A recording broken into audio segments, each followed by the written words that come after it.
Hey, it's Conrad Thompson. Thanks for checking out the podcast here on YouTube. Be sure to hit the subscribe button and the notifications bell. You'll get a notice anytime we upload some new content. And when I'm not asking Bruce, hey, how big was Batista's? Well, you know. One of the things I like to do is help people save money. And if you're watching this video right now and you're in a 30-year loan, man, you're overpaying your single biggest bill and you may not even realize it. I want you to do a little experiment for me. Take your calculator out, multiply your monthly house payment by 360 payments. That's how many payments there are on a 30-year loan. That big scary number, that's your total of payments. You're looking at that number? You know you can do better. Keep more of your own money right now and go to savewithconrad.com. Or maybe you've got credit card debt. Man, it's not a matter of if I can save you money with that. Your average interest rate on a credit card is more than 20%. And by the way, all the interest you pay on those credit cards, it's not tax deductible. Whereas the mortgage interest, well, that is tax deductible. So if you owe this debt, it's up to you how to pay it back. Doesn't it make sense to get the cheapest rate possible and the greatest tax deduction possible? Find out how much money you can save right now for free at savewithconrad.com. You don't need perfect credit. Even scores in the 500s can be approved, and it's no cost out of pocket. But maybe best of all, we're licensed in more than 40 states. We can help more families than ever before. But how much can we save you? Find out right now for free with a quick quote from savewithconrad.com.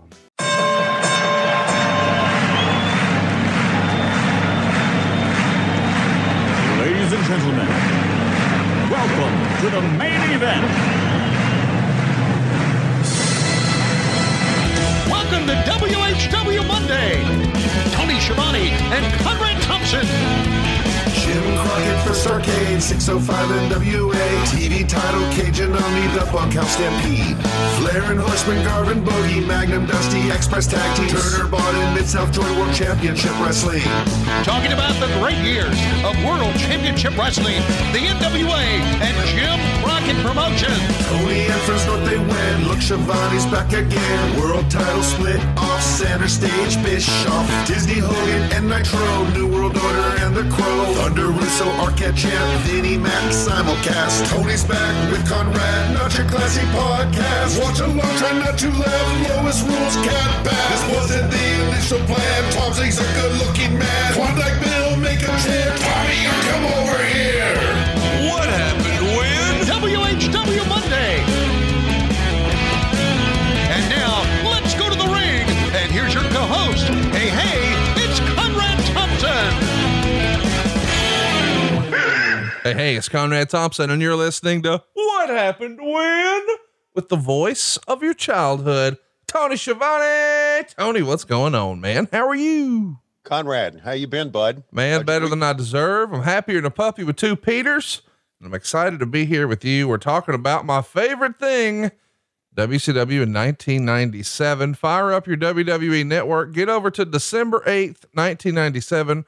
We're on our march to Starrcade. Tony, this is peak WCW today. Am I right? It's peak. It's 97. It's when we were red hot. It's when we were the #1 promotion in the world. It's 3 years prior to us going right in the toilet.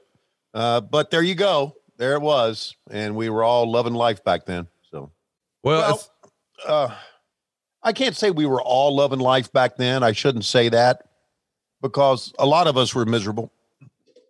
You were miserable? Yeah, pretty much so. Wait.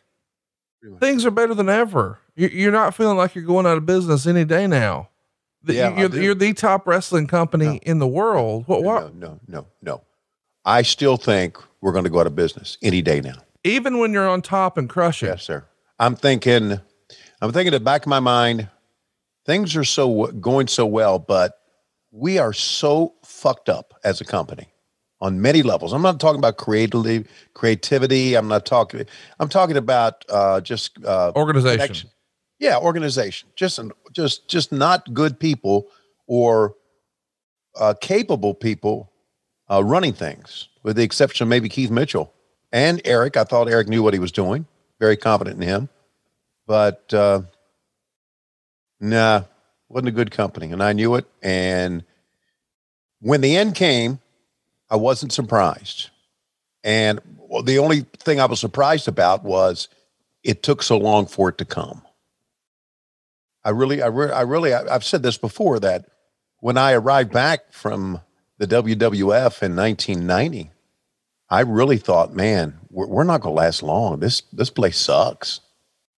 And maybe part of it was because I had been to the WWF and they were so organized and so big and such a machine, even more so now, obviously, but maybe that's because of what I come from, thinking that, wow, I'd really taken a step down. But no, I really, I can't tell you that in 1997, I was maybe content, but happy with the way business was going. No, not at all. Tony, what the fuck is wrong with you? You know, you're on here every other week making some sort of reference, to, Bruce Pritchard, quote unquote, blowing Vince. And yet here you are just throating him.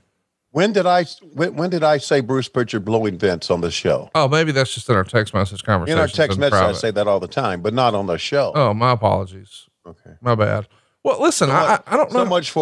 So much for private texts with you fucking big mouth. You didn't have to sell it, you dumb shit. Well, I don't think he's blowing Vince. No, of course not. By the way, speaking of blowing Vince, no, that's a terrible transition. Listen, let's talk about Sting, because Sting has obviously been on the minds and out of the lips of every wrestling fan in the last week or so. Yeah. And we're about to talk about his most important and most critical storyline of his entire career. Sure. By this point, he'd been world champ and in that main event picture for 7 years, the better part of a decade, more than 7 years. But this Crow storyline, Sting versus the NWO, was a fresh paint of coat, as Bruce would say. And you talk about turning the industry upside down. I don't know that it benefited anybody more than Hulk Hogan and Sting. And Sting is still to this day writing this storyline. And he showed up on Dynamite last week, and you got to, for the first time in nearly a decade, hit your iconic "It's Sting" call. Yeah. And, man, wrestling Twitter was hitting the feels. You guys absolutely obliterated the competition that night. Super successful show all around. I don't want to make it an AEW shield fest, but we can't talk about how important Sting was in 97 and here for WCW in December of 97 without at least acknowledging, by God, Sting's back on TNT with Tony Schiavone and all is right with the world.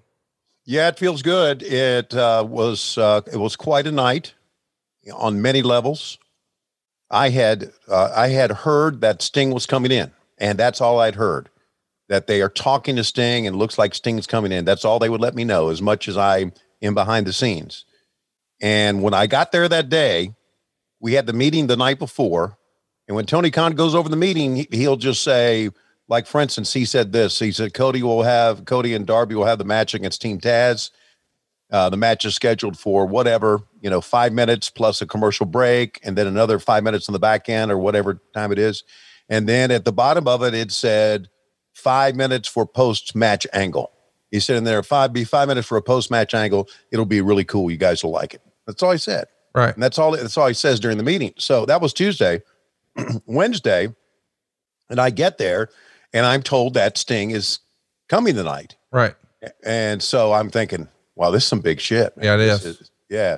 So Sting doesn't come till late, and me and JR and Tony Khan and Excalibur go back in the trailer where Sting and his wife are, and we talk to him, and he's really in a good mood, and he's really excited. And of course, Tony is really excited about talking to him, and we talk about how we're going to do this. And Tony Khan says to the announce team, I need you to say it's Sting. I need you to say it the way you used to say it, because that's going to sell it. I said, okay, I hope I can still do it.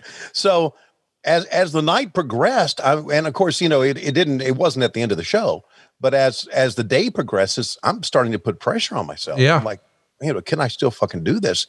And you don't want to disappoint anybody. No, that's right. Especially the boss, right? Right.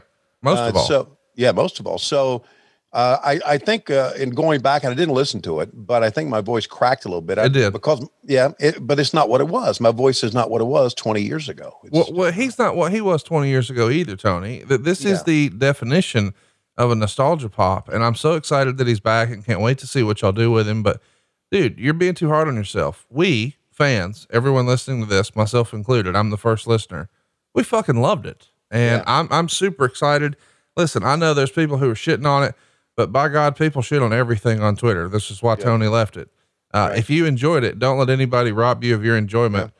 And there were a bunch of people like me who were fucking 15 years old again. It was awesome. So thank you, Tony. And thank you, Tony. And of course, thank you, Mr. Sting. Cause, it was a moment. Yeah, it was a good work. It was a great moment. I would have loved to have seen, because he painted up, stayed in his trailer. And when it was time for him to go, they went back and got him, and he walked right to the gorilla position and then walked out. And I would love to have seen, I don't know if there's tape of it. There should be. I would think it would be great. I'm sure Jones has it. Yeah. That walk of him, right, from the trailer to the gorilla position, and wrestlers seeing him for the first time because nobody knew. Right. And the reaction was like, holy shit. And when he came out, I'm looking around, and I'm looking at the, we have wrestlers at ringside, and these young wrestlers are giving each other a high five, and they're going crazy. I go in the back, and Britt Baker, my buddy, says, "Why didn't you tell me Sting was here?"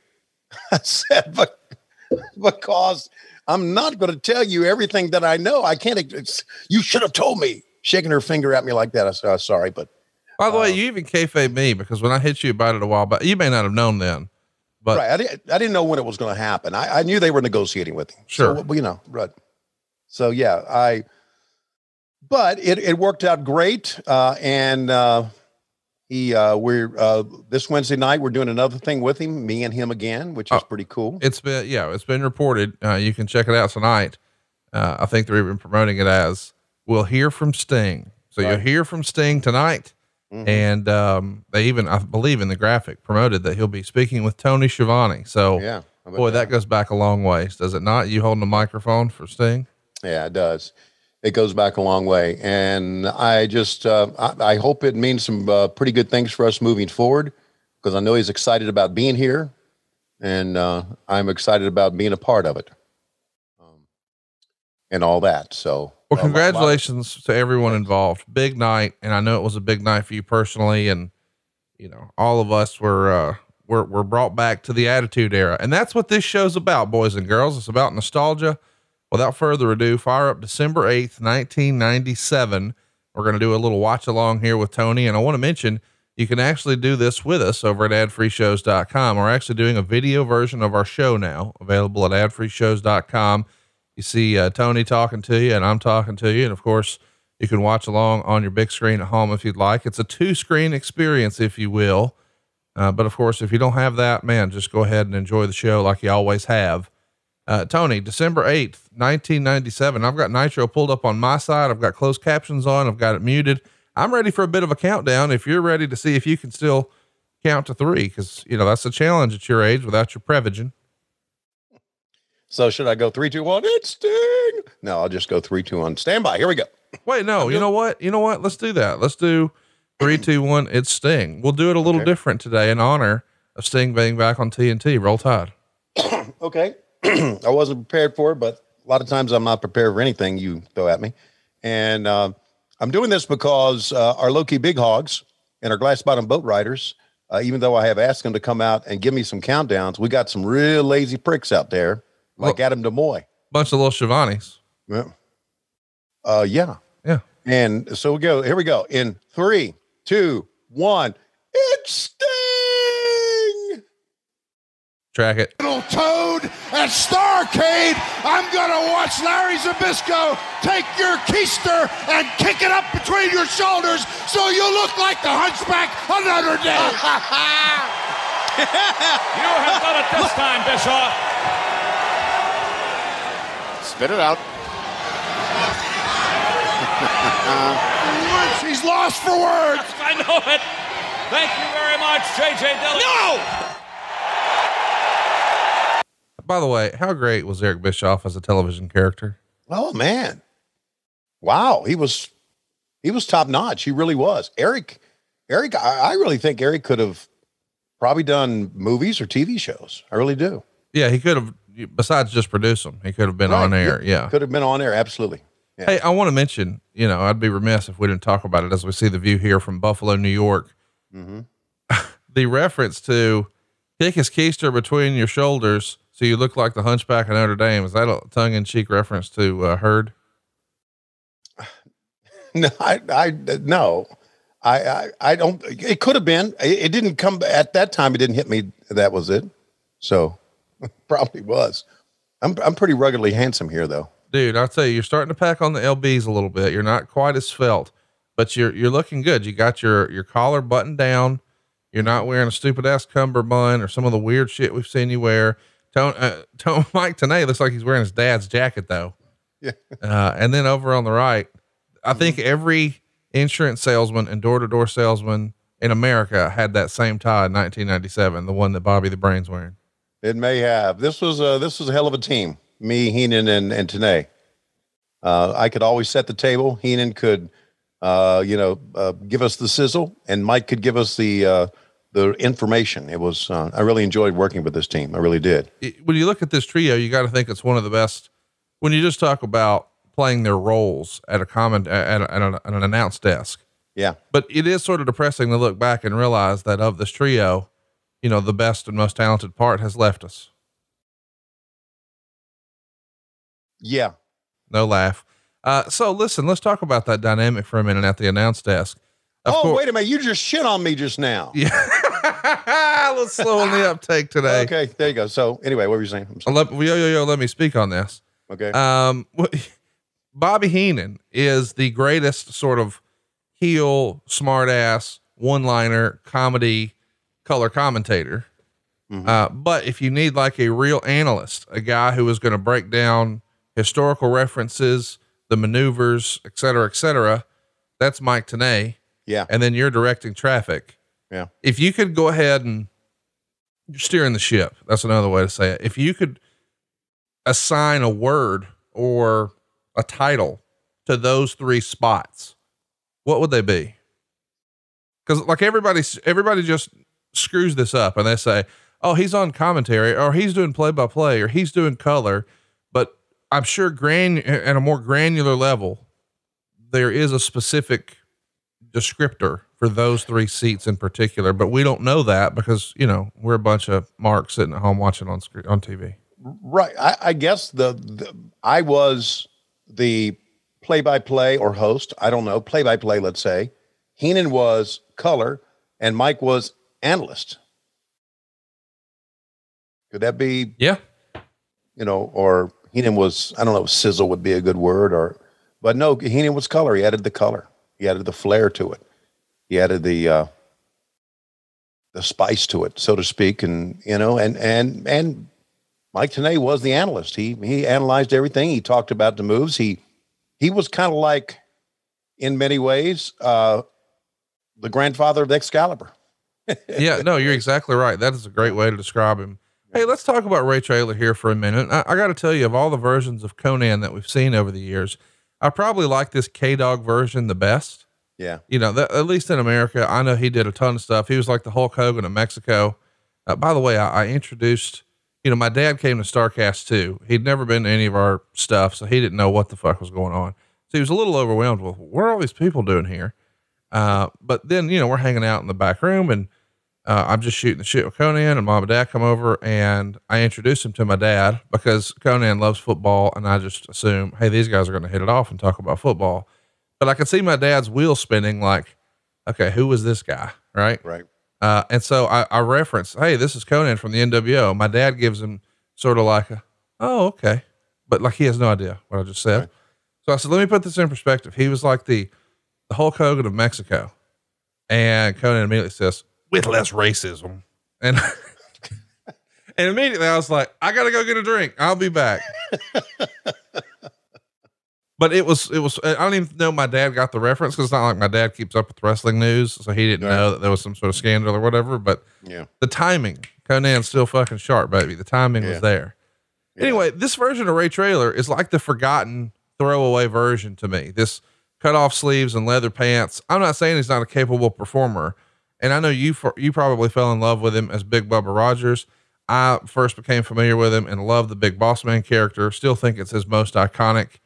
And then he comes back here and he has a few different versions, this Guardian Angel thing that I think everybody regrets, this deal here. And then he's going to pop back up with the WWF though, in a full, riot gear type of outfit. And, it's an updated version of his old boss man character. But this one, to me, I don't know. I could never get into his stuff, even though I knew he was a great performer. It just didn't feel like there was a lot of thought, effort, or energy put into his character. Does that make sense? No, there wasn't. When you just say, all right, cut off your sleeves, put on leather pants, and call yourself by your real name. Right. That's not putting any time and effort into your character.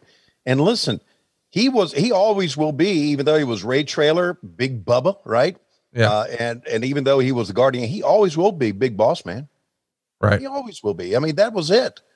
I was there in '89 when he had his run with Hogan, and that was a hell of a run. And that was good business for him. And he could work, but he always will be the Big Boss Man. And it just looked like after the Big Boss Man ended and they owned the name, that they just tried things with him and couldn't really come up with anything for him, which is a shame because, like you said, he could work. He could do a lot of great things.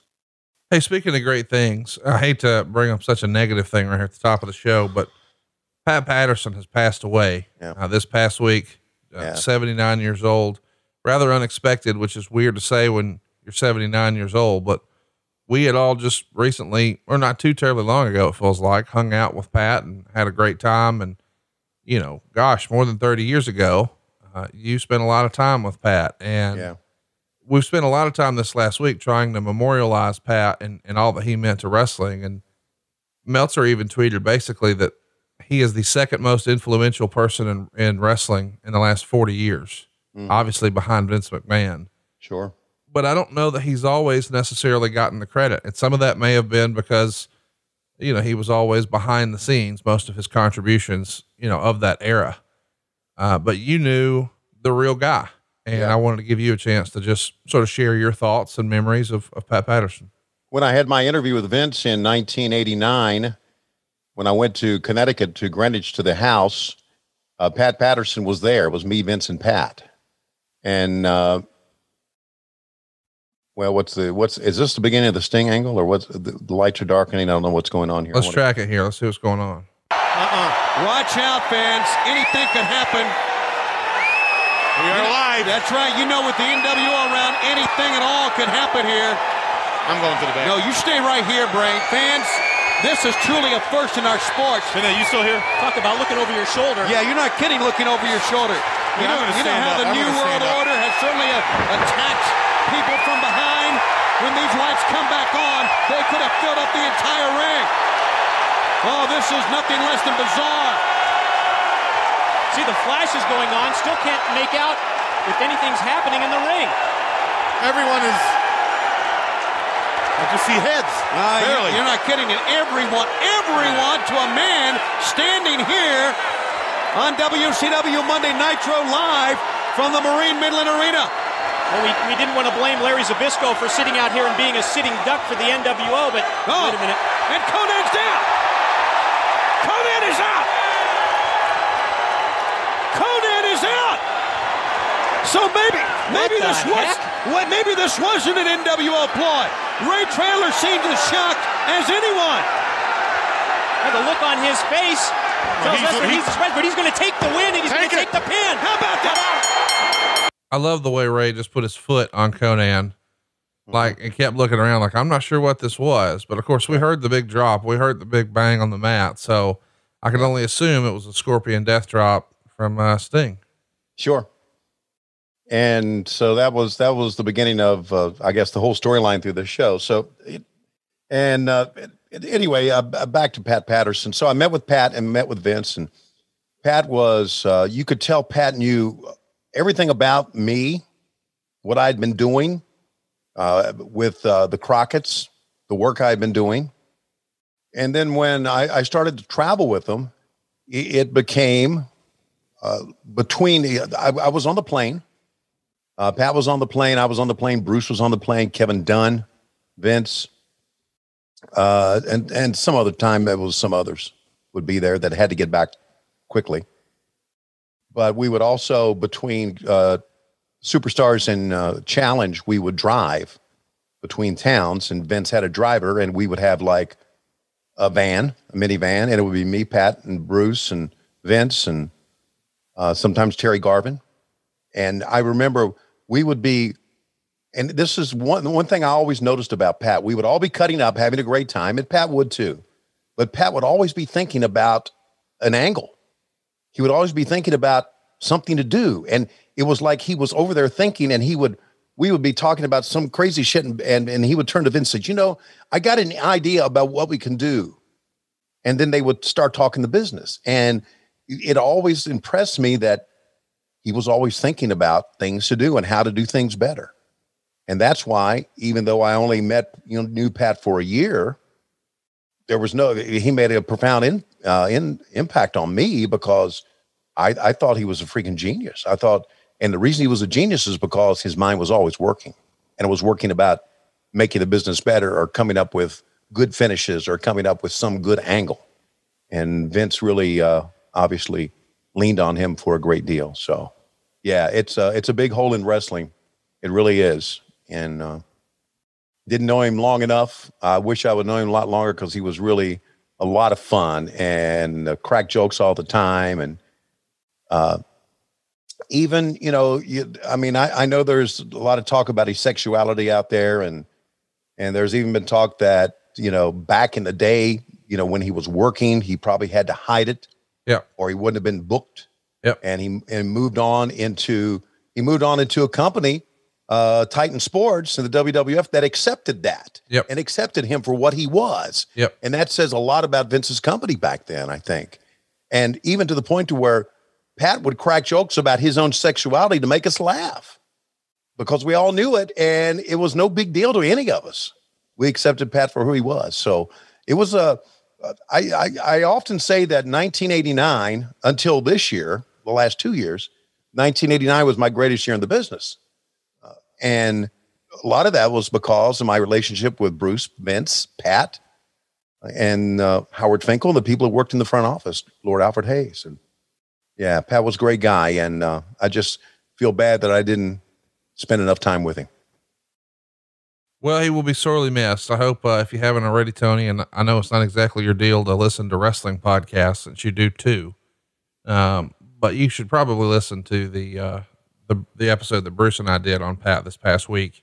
I'm sure we were a day late. We dropped it on a Saturday, but instead of doing, my 46 pages of notes that we put together, just a real bio episode, we just let Bruce tell stories, and you could just hear the love that Bruce had for Pat. And I just think it's one of the best things we've ever done. So I hope you'll go out of your way to listen to it. And we ran it without commercials.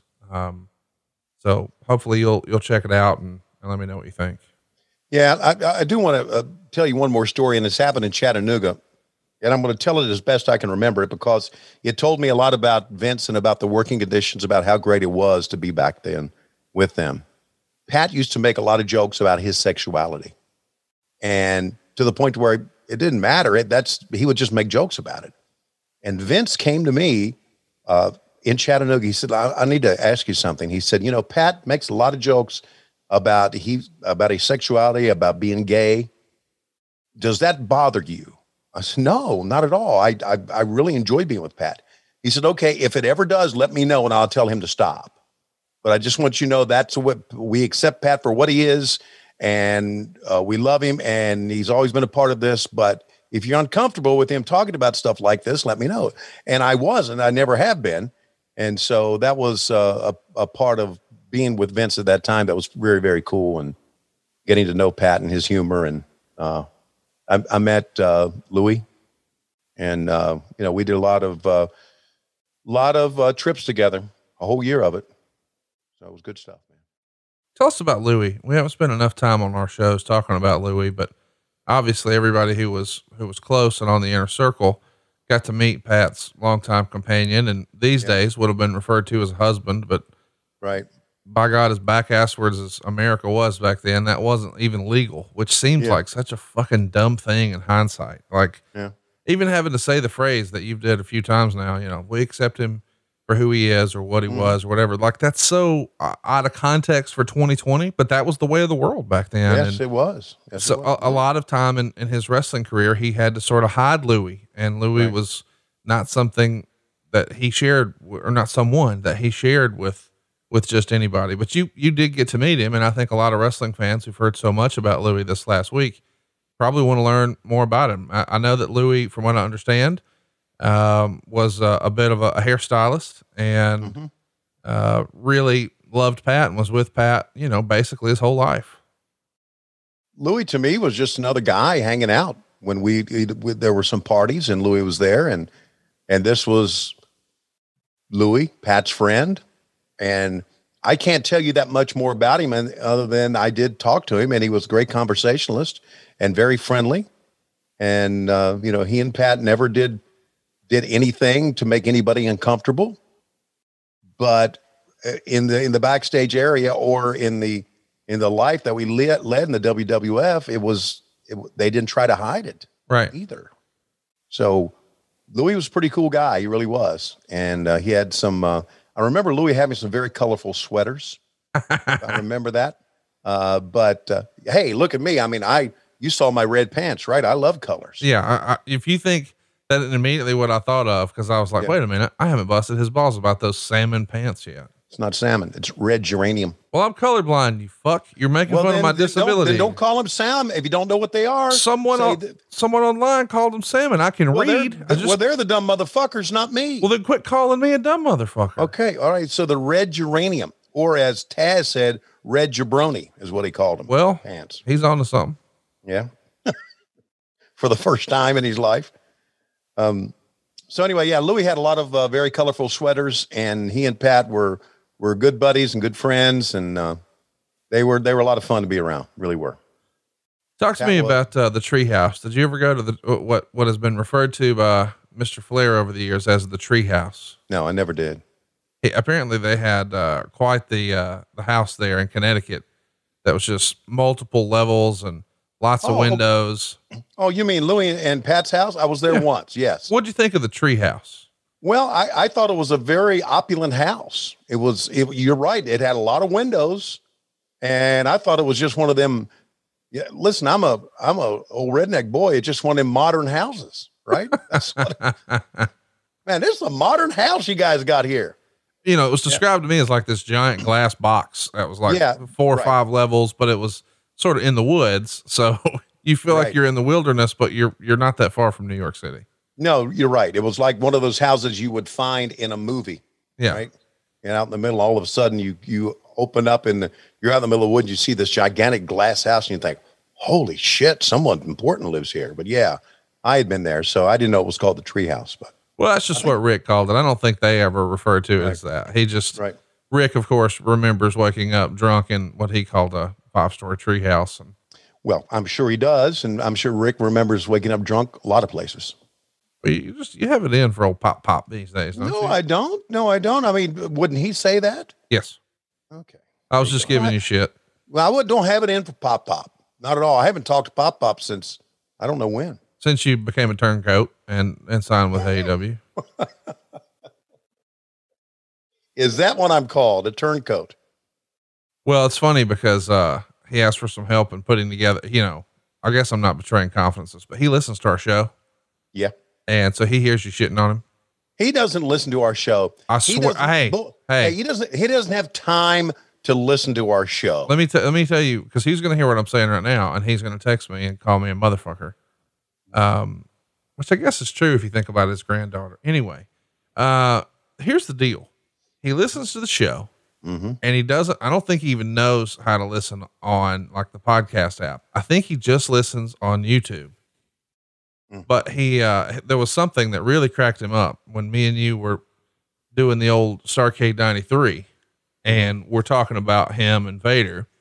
And there's a spot where he starts throwing working punches at Vader. And you said, now that's Flair's working punch. And I said something like, oh yeah, I've gotten those in the bar. And you said, oh, I'm sure you have. And I said, yeah, it probably sounded like this. You're not going to marry my daughter. You know, that deal. Yeah. Okay. He howled with laughter, thought it was the funniest thing ever, and wanted to know if I could get Silva to like make it a little clip and him post it as a throwback on his social. And I was like, yeah, absolutely. No problem. We'll make that happen. And then he gives me the heads up. Hey, just so you know, can't tag Schiavone. Hope you understand. I'm like, no, of course. Yeah. Cause you know, you're the devil. Well, he said what? Couldn't tag you. What? Couldn't tag you. Oh, can't tag me. Well, cause you work for the enemy. See? Oh, got it.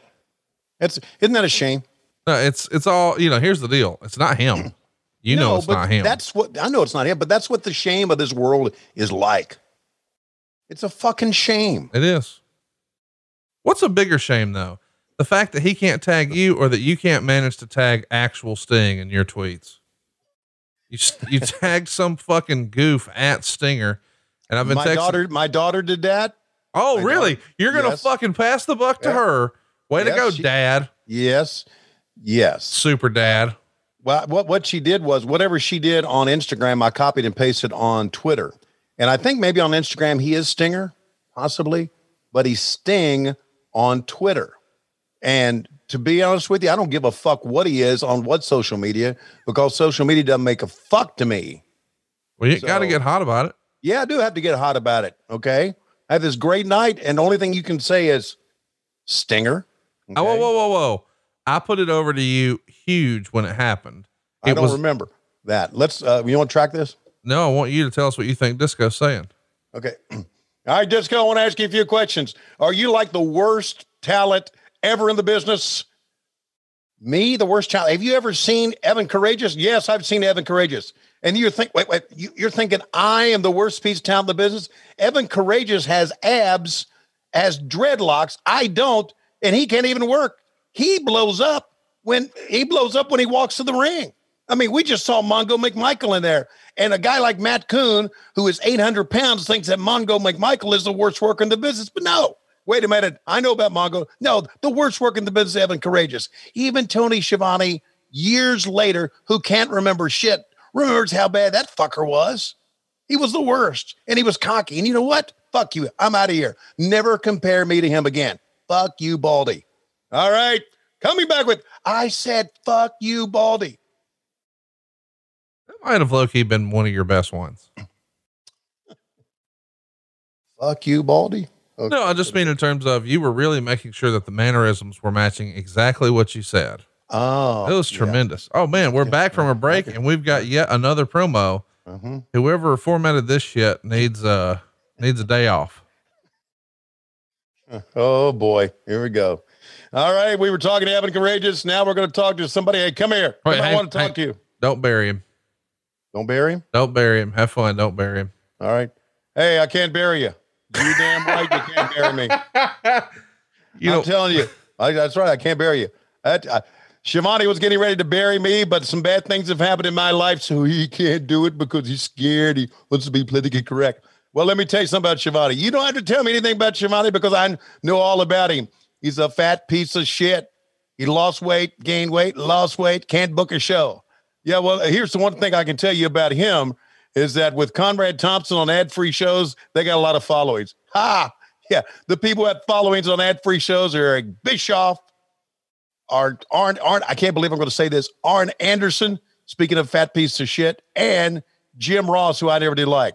Is it true now that it's true that Jim Ross fired you in the WWF? Well, that's what the word is, but it had to come down from Vince, but I don't really care about that right now. Here's one thing I need to say. One thing. It's 1997. I'm making a shit pot full of money. I've got great abs. I've got great pecs. I got great biceps. I got great triceps. And I'm going to tell you this right now.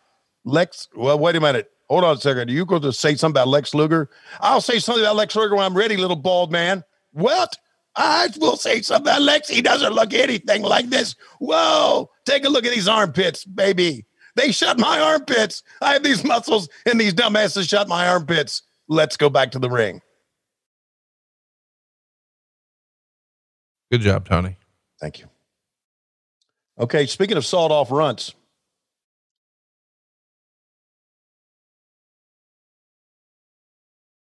How did you know that? Are you ahead of me? Oh, you're scrolling down. I see what you're doing. No, I see in the bottom here. Yeah. I see what it is. Yeah. Dean Malenko. One of the most entertaining guys ever. I think Dean, if you take a look at the guys in the 80s and the 90s who were in the business, I think Dean, Arn, and I have been married to the same woman the longest. Y'all are all three married to the same woman? No, I didn't even know you lived in Utah. How does this work? Okay. Had this, never mind. I mean, do y'all like draw straws or? No, we don't. I bet when that shower cuts off, y'all all race in there. Dean's been married to his wife a long time. I've been married to Lois a long time, and Arn's been married to Aaron a long time. Oh, why didn't you just say that? Well, there you go. I was trying to make it concise, but obviously I just opened the door for you to shit on it like you do most things. Well, you're just negative today. No, I'm not negative today at all. You know what I'm negative about? That you tell me there were actually people online that you see the picture of JR? Tremendous. Look at this Prince Iaukea motherfucker. I got low key heat with him. Yeah, well, fuck him. So you told me that some people were negative about Sting's appearance on social media. Yeah. You're talking about the lowest form of life. Well, Jim Cornette's one of them. What now? Okay. Well, there you go. Oh, really? You're anti Jim Cornette? We love Jim Cornette. I love Jim Cornette. Jim Cornette shit on Eddie Guerrero. I hope not. Eddie was a great guy. What did Eddie do in all this? He shit on Sting. Yeah. Really? What did he say? Well, not necessarily. He loves Sting. Yeah. He's just saying, well, goddamn, what are you going to do with him? And my attitude is, I don't know. Let's find out and see. No. Yeah. Well, we'll wait and find out. But well, I don't think that's shitting on him. No. And by the way, we're having fun. I know you don't listen, but if I was going to recommend a podcast, you should listen to his drive-through. Yeah. Because it's not like long form, one topic like we do. He's sort of bouncing all over the place and talking about old wrestling. And that's right up your alley. The old wrestling talk you would be all about. And I know you're going to say, Conrad, do wrestling 19 hours a fucking day. I don't need any more goddamn wrestling. Just want to watch baseball, play with my dog. No, I don't watch baseball. I just want to watch cartoons, play with my dog. Watch The Mandalorian. I want to watch Back to the Future 1, 2, 3, 4, and 5 and play with my dog. That's kind of right, but you're a couple of off there, but I just want to play with my dog. I don't want to. So anyway, someone had asked me, I was talking to some of our staff members the other day, and they asked me, so these long trips you take 5 hours, you go from Atlanta to Jacksonville and back. What do you do? Do you listen to podcasts? I went, no, I don't. Well, so what do you do? I said, well, I got a couple of playlists on Spotify, and I listen to Sirius XM. Oh, you listen to Busted Open? No, I don't. Sometimes I do. You don't need to go to sleep, you know? Okay. Yeah. So you want to fall asleep while you're driving. That'd be bad. Right. And if you want to fall asleep, everybody knows you just turn on Al Del Greco. And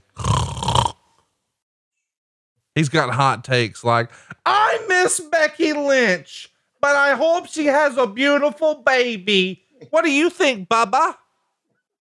That's what they're going to talk about on Busted Open this week. So Pat Patterson was very influential. Isn't that right, Tommy? Hot take. Okay. Hot take. So anyway, I listen to 70s on 7, 80s on 8, the Beatles channel. I'll do a lot of voice texting to people, and I'll call a lot of people, call home, talk to Lois a little bit. And that's kind of what I do on these drives. I don't listen to podcasts. I tried. I honestly tried. I tried to listen to hours. Well, you knew what we were going to say. It's not fun. Well, that's right. That's exactly right. But I just tried to listen to it to see about spot placement because, I put the spots in, see where I put them, it did. It sounded fine. Here's the thing. You've never worried about where you put it before. I've met all your kids and I know that to be a fact. You don't miss a trick, do you? Apparently you didn't either. I mean, they jumped out of that motherfucker like it was a clown car. Here's Chris. Here's Tim.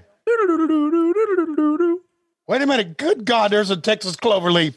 That is such a great move by a fucking gimmick. I really wish the Texas cloverleaf was a more regular part of wrestling. Hey, Tony, I found something on Twitter I wanted to share with you. Please don't. It was a genuine ad from 1964 promoting the debut of a new product called WD-40. Apparently these fellas in the marketing department knew how to have a good time. The ad says, do you have tight nuts or a rusty tool? Then use WD-40 and the man-size pressure pack. Makes old tools like new again. Tools slide in and out with ease. Lubricates dry passageways. Makes screwing a pleasure. Gives better penetration. Buy some. Try some. Keep a spare in your car for emergencies. WD-40. It's good stuff. That was your replay brought to you by WD-40. Fuck Castrol GTX. That was well done, wasn't it? Dude, what an ad, right? Yeah. It sounds like some shit that we'd be promoting here between Manscaped and, what's that other gimmick we promote on here sometimes? Blue Chew. Yeah. All the dick stuff. Oh, let's track this. Here we go. Doubly blessed to have them with us here up close and personal. We welcome the Nitro girls to our set. Well, it's a lot better than having Eddie Guerrero out here, that's for sure. You'll never hear me gripe about working conditions here. Oh, fans, we want to let you know that you can be a part of all this action. We want you to have your Nitro party at home and show us what your Nitro party is all about. Send your videotapes to 1 CNN Center, P.O. Box 60, Atlanta, 30303. Your videotapes will not be returned, but each week we send out to a lucky winner a Nitro party pack. And coming very soon, our Nitro grand prize winner were these gorgeous girls and Mean Gene Okerlund will go to your home, one lucky winner, be a part of your Nitro party, and will telecast your party live as it happens. By the way, one of those times, when the Nitro girls jumped on the desk, you said, Lois, go to bed. That's right. And I was hoping that it was that moment, but it wasn't. But we did just give the address for your Nitro party. I want to remind everybody, we're encouraging you to send videotape. That's right. VHS cassettes. The P.O. Box 60 there at 1 CNN Center in Atlanta. We want to be sure that everyone at Turner understands how important Nitro was and how much fun you had. So be sure to send your videotapes even now in 2020 and probably 2021 as you're listening to this. We need to let them know how much we love our RASSLINS wrestling. Videotapes will not be returned. You know, that was a hell of an idea. And I don't know, does Eric take credit for that? Yep. Well, then good, because he should, because it was a hell of an idea to have it and to have the grand prize winner have the Nitro girls show up at Gene Okerlund, wasn't it? It was very, very good. I would love to have had the Nitro girls and Gene Okerlund show up at my house. Oh, there were hundreds of thousands, I bet, of those out there that would wanted that. So yeah, that was smart stuff, man. Eric. Yeah, he was the right man to run the company. He really was. Oh, guess what? What? Here's a show that doesn't matter at all. Fuck all anymore. Let's track it. Easter time on Superstation TBS. This coming Saturday, Chris Benoit, Dean Malenko, Diamond Dallas Page, Harlem Heat along with Miss Jacqueline and many others. And I'll be joined by the one and only American Dream Dusty Rhodes this Saturday on Superstation TBS. It's WCW Saturday night. And here tonight is... I love that theme at least. Yeah, I forgot about this. Bruce Smith and Jim Kelly in the front row. Absolutely. Are they even going to acknowledge Bruce Smith? What the fuck, man? I guess we didn't. Are you kidding? Man, but he was a big shit. He was a bigger star than stupid ass Jim Kelly. Yeah. That fucking Craig Leathers. God damn it. Put him a fucking chyron up there right now. He's a Hall of Famer. God damn it. Yes. You can tell this organization is a bunch of hillbilly, redneck, Southern racist motherfuckers, not acknowledging the greatness that is Bruce goddamn Smith. So disappointed in you personally, Tony. Oh yeah. Blame me for it, you Alabama fucking piece of shit. Why are you cussing me? Because you blamed me for it. You said you were disappointed in me. Well, yeah. Why me? What did I do? Well, I know what Bruce Smith did. He made the goddamn Pro Bowl 11 times. That's what he did. Yes. Not only that, he is a Virginia kid. So if anybody should put him over, it was me. But yet you didn't. Are you not the fucking producer of this show? I'm the announcer. Phoning in, motherfucker. I'm the announcer of the show. Okay. I'm the announcer. Oh, so you just show up and talking head this shit. I thought you had a more active role. No. I forgot. We're Schiavone things. Yeah. Ask at Stinger on Twitter. No, we're not Schiavone things. Okay. I'm a key part of a major company now. So key part, you can't even tag me in Ric Flair shit because Ric Flair doesn't want to talk to me because I work for the enemy. No, he loved talking to you. He just can't acknowledge that you ever existed on Twitter. That's all. I got that. Hey, is that what Wendy told him to say? Rumor and innuendo is the once upon a time, Missy Hyatt wrote a book about Jim Kelly. Do you know about this? I do not. Apparently she covered some of her dalliances in one of her books. Yeah. And she apparently got to hang and bang with, that's probably not the right phrase. You get what I mean? She's familiar with Jim Kelly. Oh, in a biblical sense? Oh, I don't know. I haven't read the book, but the rumor and innuendo says that perhaps they had a little fun. Perhaps. I don't know. I wasn't there. You sure? Just saying. Here comes Big Show. I'm sorry, the Giant. The Giant with no music, I think. Let's just track it. For 6 months, and Kevin Nash. What do you think about I like the idea that occasionally guys come to the ring with no music, like the Giant. Yeah. Of course, in the WWF, your boy Arn and Tully, they came to the ring with no music either. Yeah. Stands out when they come out with no music. Mm-hmm. Yeah, it does. When's the last time you talked to Arn? Earlier today by text. On the actual telephone, it's been 4 days.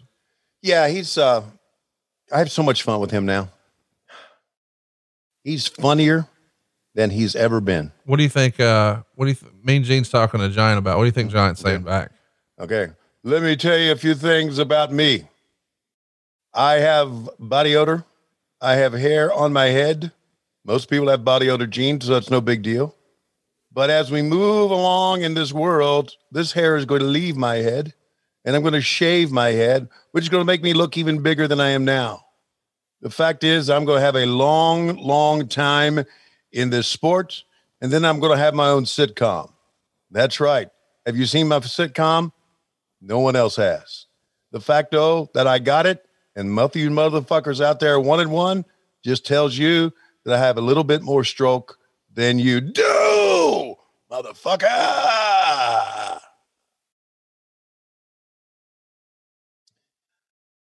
What was I talking about before the Giant interrupted me? How much fun you're having with Arn Anderson these days? Oh, yes. Okay. So you made some sort of snide comment, as you always would, about my red geranium pants. The other day I wore purple, and I had a purple top on, dark purple, and light purple pants.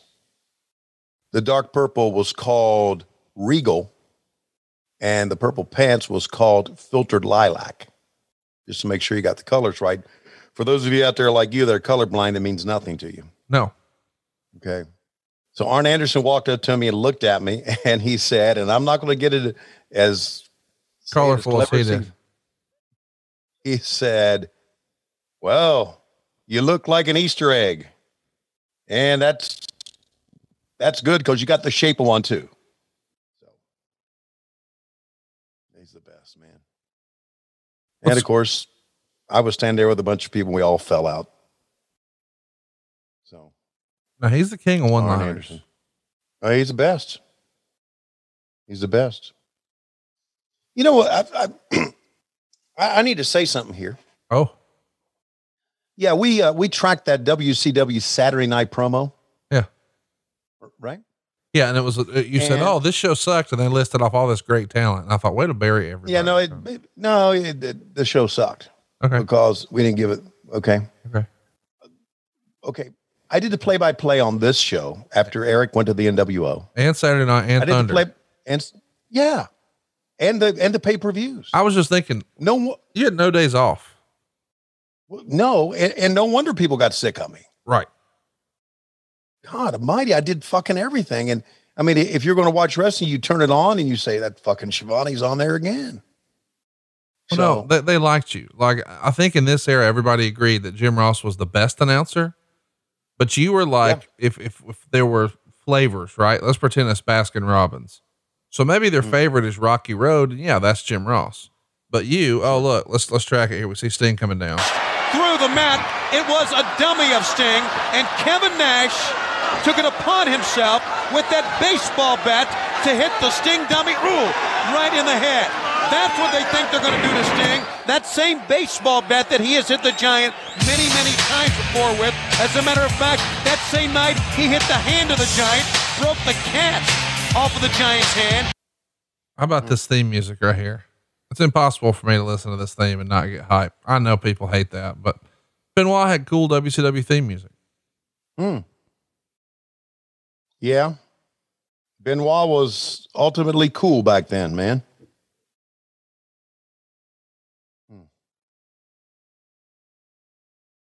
Kind of hard to watch him now, isn't it?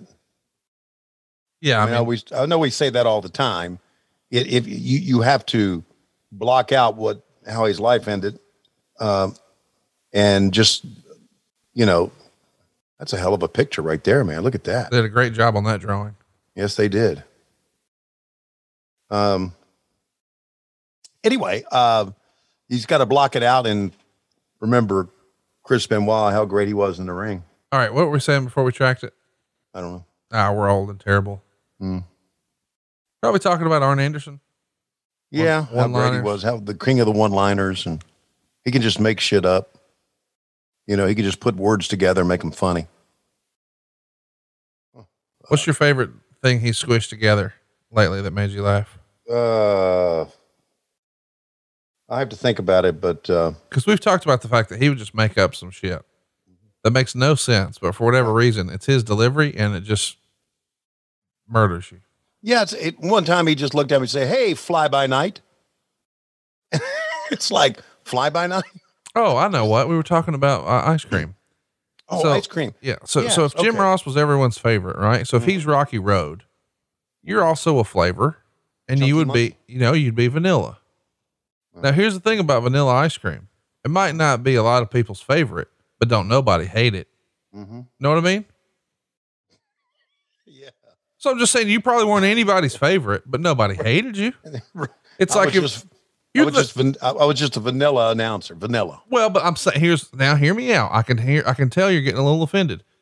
All right. We got a brownie here. Let's put a scoop of ice cream. What flavor should we put? All right. We got a slice of apple pie here. We're going to put a scoop of ice cream on it. What flavor should we put? Strawberry. No, fuck off. Vanilla.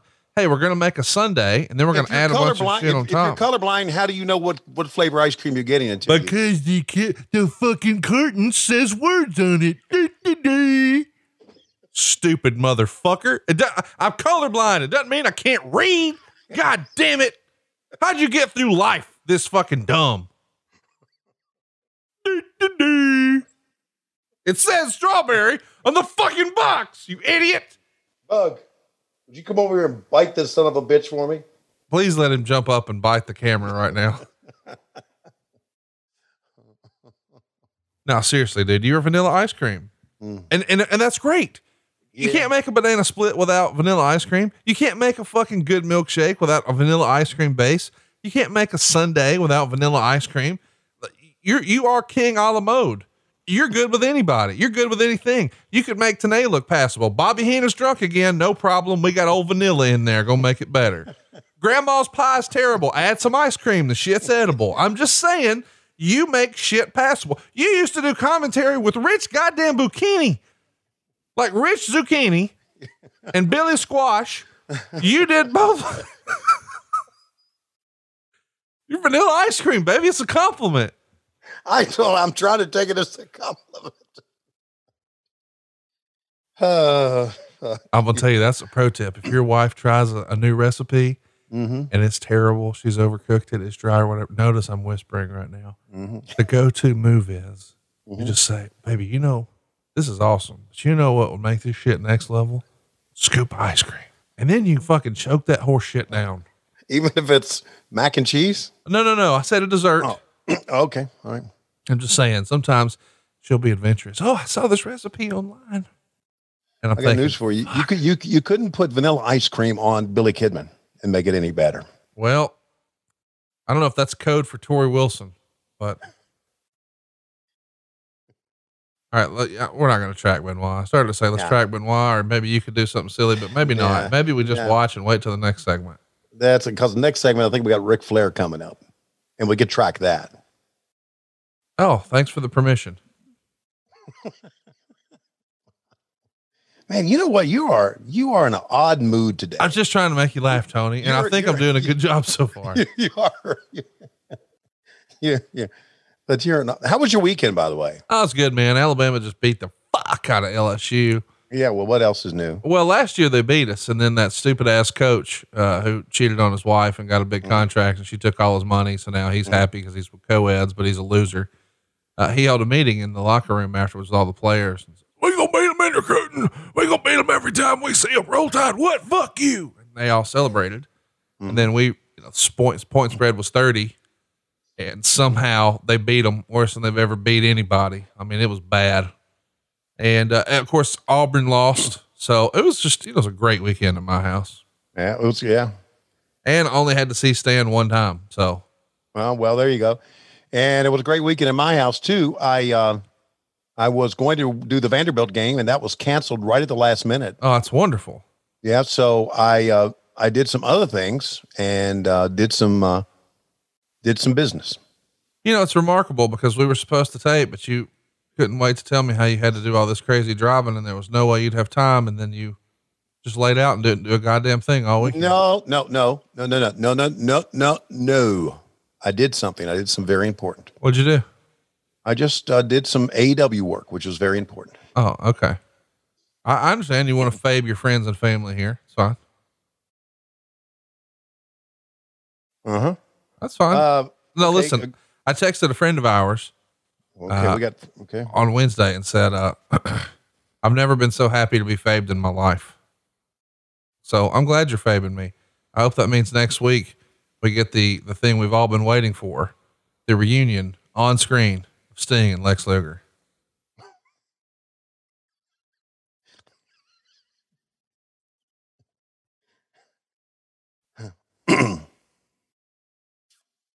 Okay, here it comes. What would be great would be if Teddy Long came out and put him in a tag team match against the Steiner brothers. I'm going to tell you this, that Steiner recliner is going to be a motherfucker now. Oh, fuck.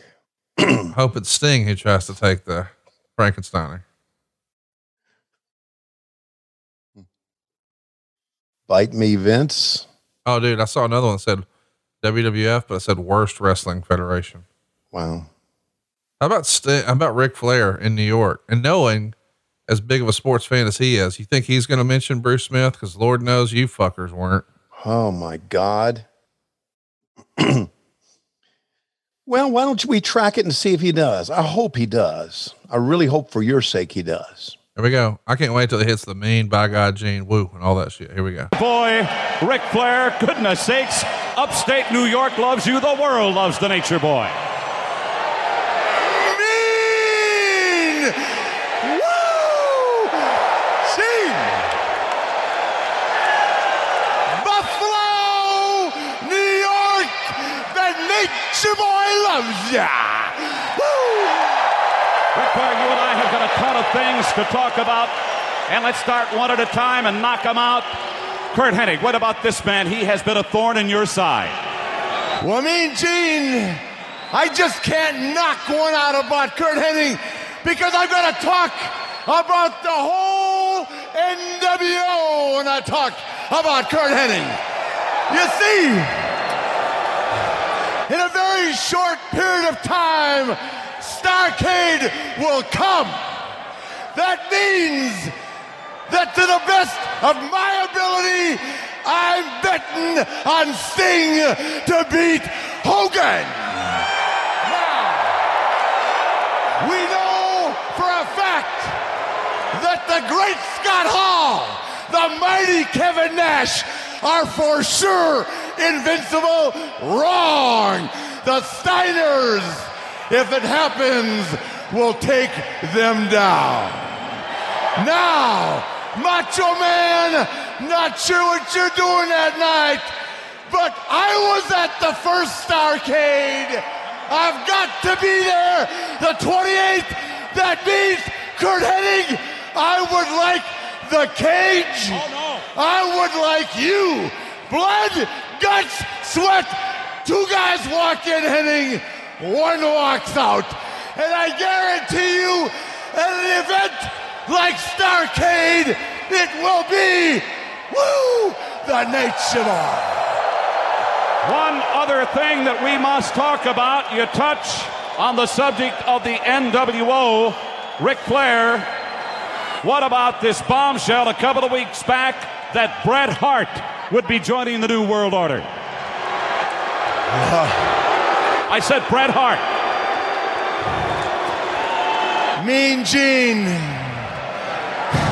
I would be remiss if I did not take this opportunity, since you brought his name up, and I know you're watching, Mr. Canada. It's no secret to the wrestling fans inside or outside that you have made the mistake of self-proclaiming yourself the greatest of all time. Well, that works real good when you got a column in a newspaper in your own hometown. Come to Charlotte sometime, Jack. I'll show you real life. Now, the way I look at it, you have joined the NWO for one reason, to avoid the Nature Boy. But I must show you in Buffalo that the best there is was, or ever will be, is the Nature Boy. And comparing you to me is like comparing John Elway to Jim Kelly. Oh my! Ho ho! Tony, we got something going. Let's get back to you. We really do, and you see Jim Kelly and Bruce Smith standing up, acknowledging the legendary Nature Boy Ric Flair. He has made a challenge to Curt Hennig for a cage match at Starrcade. So there you go. You did acknowledge him. Yeah. Say, I accept your apology. Well, I was trying to say words. Flair didn't acknowledge him, and whoa. Rick Leathers wasn't the Chiron, but I fucking did. He took his jacket off and bowed to him, and you're saying he didn't acknowledge him? He did not mention Bruce Smith's name. So you go ahead. You can tell you what, you can email me your apology. All right. I'll type it right now. No, don't type anything. Send anything. Let me type your email. No, fuck you. No, hey, stop. Stop, motherfucker.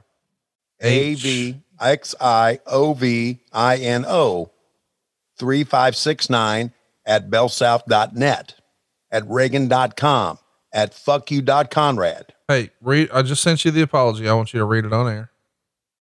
I delivered it to you in the manner in which you requested. Mm-hmm. To the appropriate email address where I know you will receive it. Mm-hmm. The same one where Stan sends you Zoom links and you wait 13 seconds and say don't have it without clicking refresh. You want to go ahead and read that aloud? That would be good. You know what? Okay. Don't see it yet. Jesus, you got that shitty regular motherfucker internet. You need some business internet. No, I've got business internet. I've got the fastest internet in all Mayredham. I don't know why you ain't doing shit with it. There it is. Here we go. Here's my apology. Fuck you. Thank you. Yeah, fuck me. Fuck you, Wildcat Willie. Who's more of a gimmick, Macho Man or Wildcat Willie? I don't know. Can I just tell you that I was, 35 before I knew that Wildcat Willie, I knew that was his name, but the initials were WCW. Yeah. Well, also, there was many, many months before I realized that. And I was working for the business somewhat. Kinda. I mean, literally 7 days a week at this point. To your point, Sunday pay-per-views, Monday, Nitro, Thursday, Thunder, and somewhere in there, usually Saturday, you would record a Saturday, WCW Saturday night, and it would air the following Saturday, whatever. But the point is, you're gone all the goddamn time, Tony. Yep. I know. Just gone. It makes me wonder how many little Schiavones are running around that we don't know about that we can't talk about, you know? I guarantee you none. Really? Yeah. So you always rap that rascal, or you just did butt stuff, or what was the deal? Neither. Oh, look at these guys. Did you see the softest elbow ever from Bruce Smith? Yes, I did. In fairness, would you want to hit fucking Macho Man wide open? Probably not. No. I'm just thinking out loud. But you know what? in the realm of us trying to portray it as real back then, that didn't look at Bruce Smith. Fuck. That was silly. Macho Man's a former baseball player. Of course, he's a big sports fan. Mm-hmm. Pretty rarefied air here for Hugh Morrus at the time in 1997 to be working with Macho Man and having some interactions with, Super Bowl contenders, because those fuckers never won nothing. It's a pretty big deal. Well, but they got there many times. Yeah. I mean, that's the equivalent of saying, hey, NXT, really, they're winning on Wednesday nights because, they presented a show many times. So we should acknowledge that they participated. Mm. Do you get any satisfaction out of you turning down the offer to go work for Vince McMahon, going to work for AEW, and now you're beating their ass on Wednesday? Does that ever even cross your mind? No, it does not. But what crosses my mind is going to work for AEW and knowing that had I gone to work for Vince, I'd be out of a job right now. That crosses my mind all the time. I would have been out the door right behind Eric Bischoff, or maybe ahead of Eric Bischoff. I don't know. That crosses my mind that I made the right decision on that count. And I'm not talking about COVID having anything to do with it and all the cutbacks and everything. Did he just beat him? No. No, he's going up top to do his gimmick. Oh, Jesus Christ. He stood up. I'm thinking, what the fuck did I miss? It's not because of COVID or anything. It's just because of the way of the world. So he's famous for doing a moonsault, but he just did a elbow drop there, crashed the Terminator, as he used to be known. Mm-hmm. Misses. Macho Man coming back at him wide open. Yeah, you gotta wonder every time Macho swings something, is this a working one or is this a full speed one? He just spit at Bruce. Yeah. Now here comes. I see. He wasn't trying to tease he was mocking Macho Man. Right. He would get to the top rope, do the finger. Here we go. Track it. He is up on top. The gigantic Savage elbow is on target. He covers Morrus and he pulls him up after a 2 count. Why would you pull a big man like that up if you've got him beat? I certainly wouldn't do that, but that's why this man is madness. He's over the edge. Oh yeah, He's gonna do it again. He may jump on Kelly from there. Keeps pointing and motioning to Jim Kelly with every elbow drop. Here's number 2 on the way. Savage looking to make an example of another member of WCW here on the Oh my! Covers him. 1. He pulls him up. Right now. How about that bump Charles Robinson took for that punch? Pretty good. That's tremendous. Here comes the third one. Let's track it. Oh, the lights again. The lights are dimming. The lights have gone out here again. The same way it happened at the opening part of this program. This is eerie. No, this is Buffalo. This is frightful is what it is. Savage going up for a 3rd time. Randy Savage, as you can barely see in the ring, and now we hear something in the distance. What is that noise? I don't know. You can just tell the flesh is in the ring. I don't like it. Why are they cheering? What can they see? I don't know. I see bodies. I see bodies flying in the ring. What in the world's going on here? We got 20,000 people cheering darkness. Well, we're kind of looking to our left. I have no idea, fans, what is going on. Well, we should watch our backs too while we're here. You're kidding. That's why I'm standing up. You're standing up? For the second time in this program, all fans are standing. Not only you two guys, everyone is standing as the lights went out. As Savage went to the top. Savage! Savage is down. And look what he's got on. That's a sting mask on the Macho Man. And Hugh Morrus didn't put it on him. He didn't knock him down. When the lights were out, Savage's lights went out. Something went on. Hugh Morrus was down as well. Savage is down. Both men are down. And apparently... I think we have a visitor in Buffalo. I believe we do too. Both men are out. Look at all the drinks that got thrown in the ring. Wow. Yeah. You could see Sting and all that, you know. To me, the most entertaining part of all that now, looking at it, you know, years later, is Heenan. First one, he said, "I'm going to the bathroom." "No, you stay here." The second one, the Tenay said, "This is Erie." He said, "No, this is Buffalo." I missed that line. That's a good one. Yeah. Then Heenan says, "And we're standing up." Heenan said, Tenay says, "We're standing up." Heenan said, "You're standing up?" It just was, he was so good. His timing was so, shit, they're coming to me. Fuck. Let's track it. What's up? Wait, hold now. We don't want to.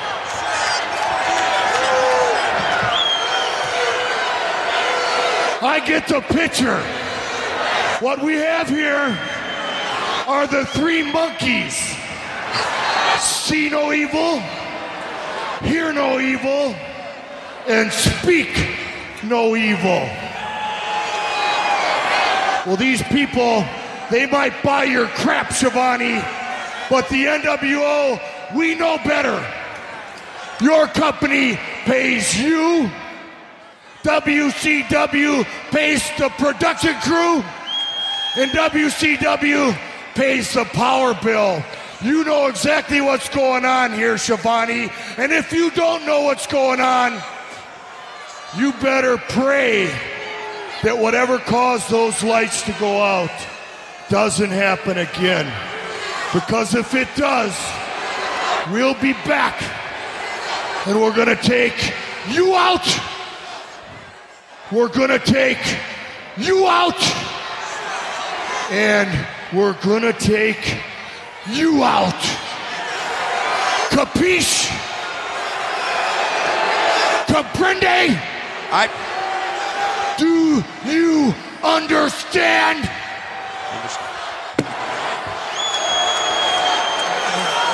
Come on. Stop it. Your hands on your eyes. Don't move. Don't see me. Your mouth.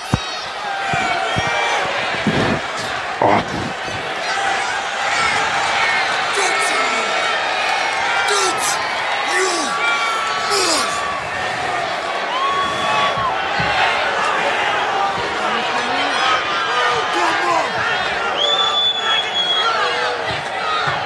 Motherfucker threatening me.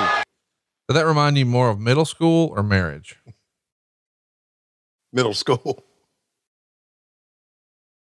I mean, look at Heenan. How many lockers did you get stuffed in? Oh, none. Really? Yeah, I was a pretty popular guy. We didn't have middle school. Oh no, you had junior high. Didn't have junior high. Oh, you just went K through 12 out in the fucking hillbilly stick areas you lived in, out in West Virginia. Didn't have. First of all, it gets your shit right. Craigsville, right. West Virginia. I know we got a shirt for it. That's we sure do. Auburn fan. Yeah. So any fucking way, back then we didn't have kindergarten. We have grades 1 through 4. This explains so much why you can't explain, what a tope suicida is. Hell, you only went to the 4th grade. No, we had 1 through 7 in Craigsville, and then we had 8 through 12 at Buffalo Gap. Same. So we started high school. Whoa, hang on. Okay. The name of your high school was Buffalo Gap.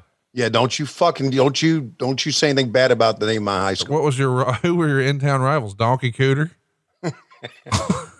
What the fuck? Buffalo Gap. Coming up next, Buffalo Gap will be hosting Donkey Cooter. And don't forget, they got a big road trip next week.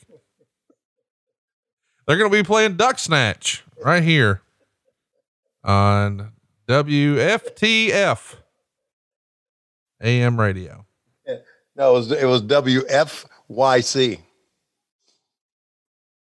Fuck you, Conrad. Look at this, man. This is let's track this. Here we go.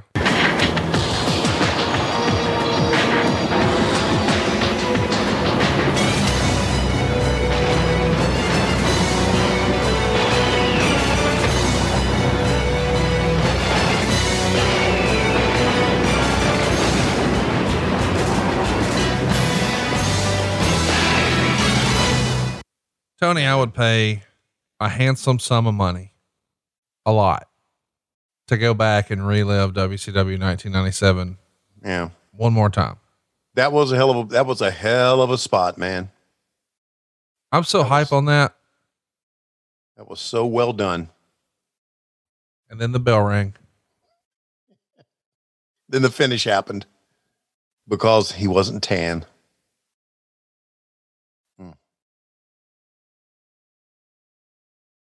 I think somebody on Twitter said, yeah, but when they responded to Sting, yeah, but did he have a tan? Which I thought was kind of funny. Oh, of course. Yeah. God. And we have this great show and we're hot as we can be. And we got to book this fucker, Disco Inferno. What is fucking wrong with us? Wow.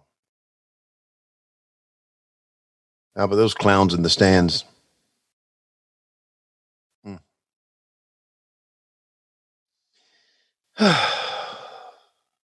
So what else you want to talk about here today? Anything else? Yeah, man. I'm excited to talk about next year. I've started to see a little bit of our feedback about what we got planned. Of course, it's going to be all about 1986 for the 35th year anniversary. But before we get there, we've still got some more stuff coming your way. We're going to watch the go home episode for Nitro the following year, next week here. It'll be the December 21st, 1998 Nitro. And then on Christmas Eve's Eve, that's right, December 23rd, we're watching Starrcade 98, where you guys personally kill the golden goose and end the streak of Bill Goldberg and decide we're tired of making money. And then we'll wrap up the year watching Goldberg nearly die live on Thunder when we watch him punch out the very real non-sugar glass window of a limousine and nearly bleed to death in a parking lot. You ever talk to Eric about that, or was Eric a part of that? Nope. He was home. He had been sent home. That was all Vince Russo. Bro, go punch the limo. Now here's the thing. That was actually not his fault. I think the story was he was supposed to bust it out with something else, but he dropped it and Goldberg's like, just a window. I'm a badass. I'm gonna punch it out. Yeah. But then, well, I got veins running through that arm. This is a bad call. I need some of this blood. I'd like some back. Yeah. I look forward to seeing it. Did you hear what we're doing? What we started this week on adfreeshows.com? I'm scared to ask. Bruce Mitchell's wrestling hotline. Really? Yep. Wait a minute now. Let me get this right. Yep. Bruce Mitchell's actually getting some money from us. Well, define money. Yeah, of course he is. Could I see an audit of how much he's getting? Sure. You're a partner. You can see everything. So I'm not so sure that we should pay him anything. You haven't even heard it. Why are you shitting on it? Just trying to follow in your footsteps, just to shit on things as they come in front of me. Hey, Tony, if people like this, you make more money. Let's try it again. Hey, okay, let's do it. Hey, let's go for Bruce what's it? Bruce Pritchard's hotline? Bruce Mitchell. Bruce Mitchell. What? Oh, I know who Bruce is. From the Torch. You've hung out with him with me Keller 188 times. Yeah. Yes. And now you're favoring him. He used to be at all your shows in Greensboro and all that. Yeah. Listen, I've been on Wade Keller's podcast a couple of times. Then why are you, I don't think you know how promotion works. Can you imagine? Hey, we've got Sting later. Oh yeah. Can we see how much we're paying that fuck? I don't know if we should be paying him that much. I mean, goddamn, is it even going to be any good? This Tony Schiavone school of promotion here. Fuck. Anyway, so tell me about Bruce Pritchard's, Tell me about Bruce Mitchell's. Fuck yourself and just call the goddamn match. Blockbuster, blockbuster, blockbuster. He hooks the leg. He got a quick one over Perry Saturn. Disco Inferno has won, and the flock is none too happy. Here comes that nothing happening son of a plumber, Billy Kidman. And there's Scotty Riggs. He needs us to put him over, but not as bad as Dave Penzer needs a listing. Look him up if you're trying to sell your house very quickly for less cash than you thought in the Tampa area. I mean, more cash than you thought. Oh. So tell us about Bruce Mitchell's hotline. It's here on ad-free shows. It's every day. That's all. Okay. And well, no, tell us more about it. I'm trying to make like a one-stop shop for ad-free shows. So all things nostalgia, I got you, but we don't talk about anything current, and I don't want us to for a lot of reasons. Okay. But Bruce Mitchell keeps up with all that, and he's going to try to give you some just the facts, ma'am. And then he'll probably sprinkle in an old school Mean Gene lie just somewhere in there, just for nostalgia's sake. Okay. Well, good for him. Oh, let's track this fucking goof. Brothers from CBT have a Monday Nitro party every night, and here it is. Nitro, Nitro, Nitro, Nitro, Nitro, Nitro, Nitro, Monday Night Nitro parties at University of Illinois. Zeta Beta Tau, chapter NWO, are just too sweet. Thanks a lot, Brian. We're getting very close to selecting the winner of the grand prize. Get your very own Nitro party with Mean Gene and the Nitro Girl. But see, here's the thing. I don't want our listeners to send those tapes in and think Mean Gene's going to show up, because unless they cremated him, that's not possible anymore. Right. You know what interests me about that video right there? That is from Champaign, and Tony Khan probably knows him. Yes, exactly. When I heard it was University of Illinois, I went, uh-oh. I bet one of those motherfuckers used to watch wrestling with TK. That's right. Now, they're a little older though, because that was I think he's a year older than, or a year younger than me. Right. So I was only 16 here, so he's probably 15. But he's a super genius. He may have been his junior year of college for all the fuck I know. You know. Yeah, he could have been, absolutely. I like Kimberly Page. We just have a moment of silence for one of the all-time greats. Yeah, one of the most beautiful women on Nitro. I mean, here's the thing. I try to like DDP. I know what he's done to help people and what he continues to do to help people. And he's always been super nice to me, and he's a great in ring performer. But then you see Kimberly and you're like, fuck that guy, you know? Oh yeah. You're not the first one to said that. Yeah. Okay. This could be pretty cool. This could be Buff Bagwell and Lex Luger. Don't shit on him. I won't shit on either one of them. No, you shit on Mike Jones. Oh, who? I was waiting on him. And I was like, he may have forgot. He hadn't taken his Prevagen. So we're marching towards Starrcade 97 here, dude. And I said earlier, if I could go back and just relive like 1 year of my wrestling fandom, I just really love to, and I'd pay money. Let me go back in time and just do 1997 all over again. What about you? Is there a year in your career you'd like to go do again? Yeah. 2019.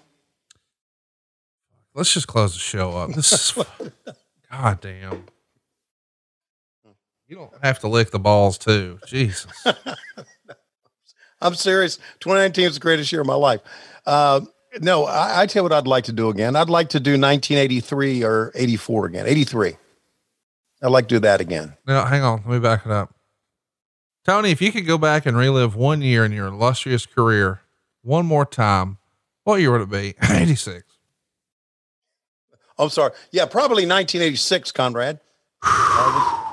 It was the greatest year of Jim Crockett Promotions. This is like fucking dancing with a Nimrod right now. That's what this is. You ever like try to dance with somebody and they're stepping on your toes? I'm trying to key you up to shill for AFS. You forget. You just revert to, no, I got a shill for AEW. I tried to key you up to shill for our own show next year. Nope. I'm going to talk about some other shit. God damn it. Well, I thought you were okay. You thought I honestly gave a fuck what you liked best? No, I'm trying to sell shit here. And you know what? Let me tweet Sting at Stinger. Let's get his opinion here at Stinger.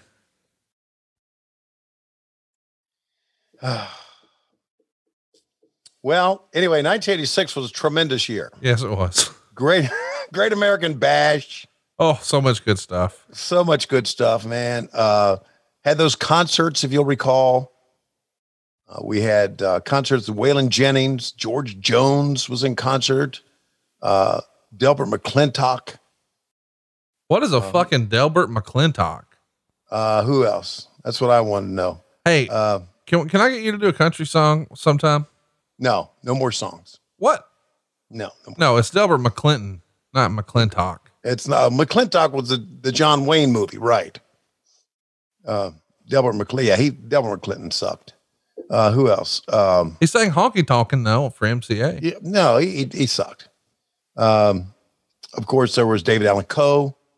You think McClinton is actually the reason y'all went out of business? He probably helped out, Yeah. We booked him. Yeah. When you had to pay him and it's not like he drew anything. Right. Didn't draw a fucking dime. Hey, where are you at on putting someone's name on a show if it's not a draw? Why do you ask me that question? No, I just wanted to know. Like, I don't put my name on any of the podcasts that we do here. It's like What Happened When with Tony Schiavone, 83 Weeks with Eric Bischoff, Something to Wrestle with Bruce Pritchard. You know what I mean? Yeah, I get that, but let all of us try to do our podcast without you. See what happens. Oh, no, I'm not suggesting that. I'm just saying, I know who the draw is. You guys are the draw, not me. I just happen to be like, the first listener. And I don't know, every now and again I'll make a good call. But my question was, should we just put the name of everyone involved in the show in the title of the show? Because someone on our network feels like we should. And I was like, well, that's fucking stupid. Nobody's going to watch that or listen to that based on that name being there. And they took great issue with that. Like I was shitting on them. I'm like, I don't even put my name on my shit. What the fuck? What say you, Tony? You're older, wiser. Well, older. I agree with you. Okay. Good to know. Look, do you think any of us on your network could have done this without you? So why don't we listen to what you say? I think I did argue the other day. I said, we had a little heated discussion at one point, and I said, hey, Bubba, I'm just saying, got a pretty good track record with figuring this shit out. Why don't we just try my idea first, see if it works? Yeah. If it doesn't, we'll do your idea. Here's all I got to say about that. The other night, last week, freestyled the line. Bullshit. Yeah. At 10:39, there were shirts available at Box of Gimmicks. Yeah. That said bullshit. Yeah. Tony Schiavone. Yeah. Who thinks of shit like this? I don't let the fucking grass grow under my feet. I'm moving, son. 10:39. I showed that to people backstage. I said, you've got to see this shit. Wow. Oh, I know I'm a bad person.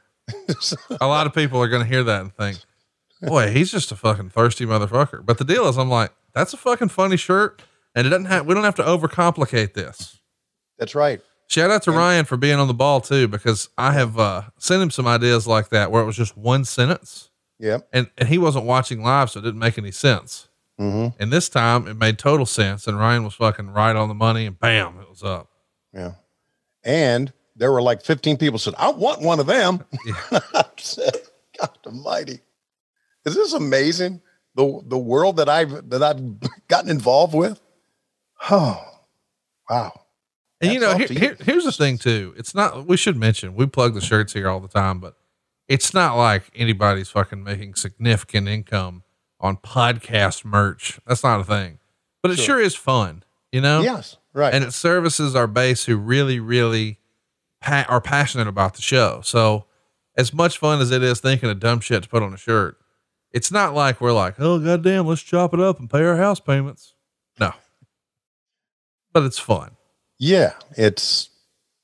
So what I'm saying about that is that if anybody said to you, argue to you about the way to do things, only thing you need to do is show them the tweet or the text you sent to me at 10:39. Okay. Less than 40 minutes later. And say, track record, motherfucker, shut up. I'm not going to talk to people like that. Come on.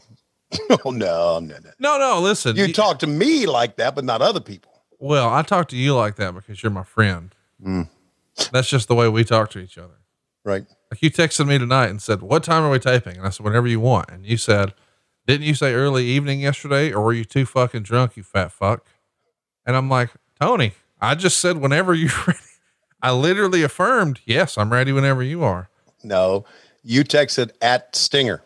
Oh, I did. After you called me a drunk fat fuck, I did double down on at Stinger. Yeah. Because that's hilarious to me. Oh, by the way, a friend of ours asked, hey, how's Sting to do business with? And I thought that was kind of random. Like, what? If he was a shithead, that story would have been out there. Yeah. He's a great guy. Oh, yeah. Of all the sort of feature attractions that I've worked with on these conventions that we did called Starrcade. Yeah. CM Punk was the easiest, biggest, feature attraction, but Sting's probably number 2. Right. And do you remember, I'm sure you do, when you want to listen to this? Oh, absolutely. Here we go. Piper, this is a public service. Thank you. No heart, no soul, no will to win. I'm talking about Roddy Piper. You, my friend, spoke to the depths of humanity. Piper, you make me sick. I've been wearing this doggone thing since I've been 5. And no matter how much of a woman, Piper, he really is underneath that skirt. And it's like this. It's the nature of the beast. Piper, you know pipes. We take old fossils like you, Piper. Choke you out, big man, and put you to rest.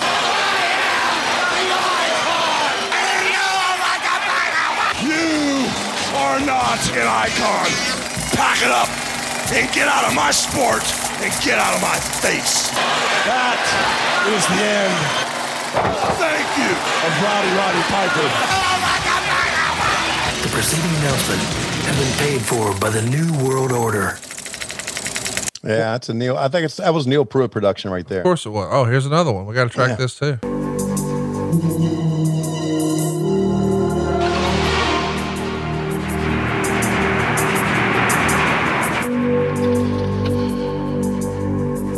That's you walking around the makeup chair backstage.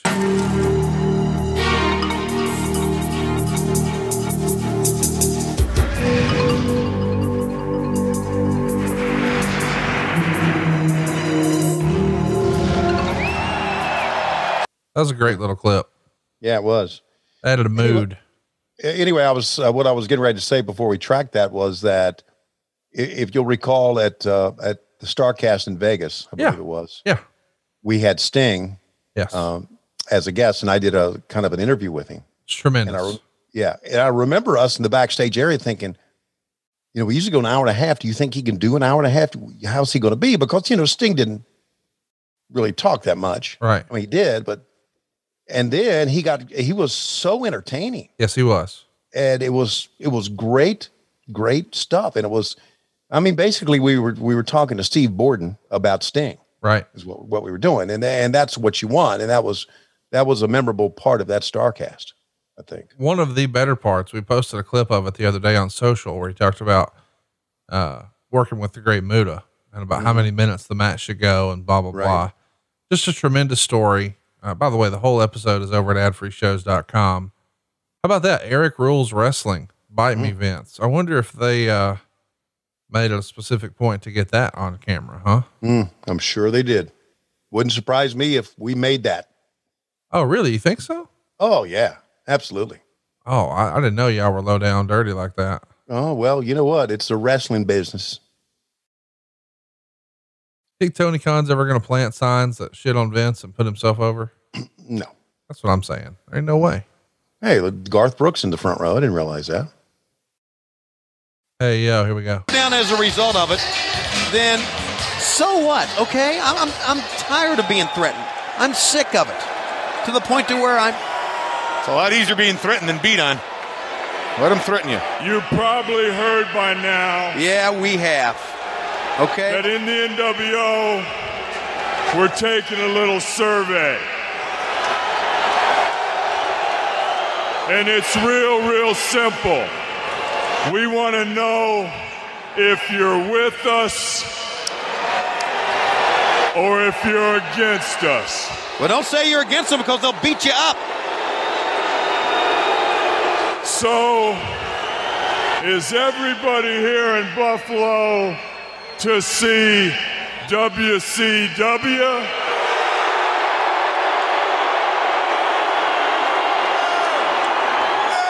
Or is everybody here in Buffalo to see the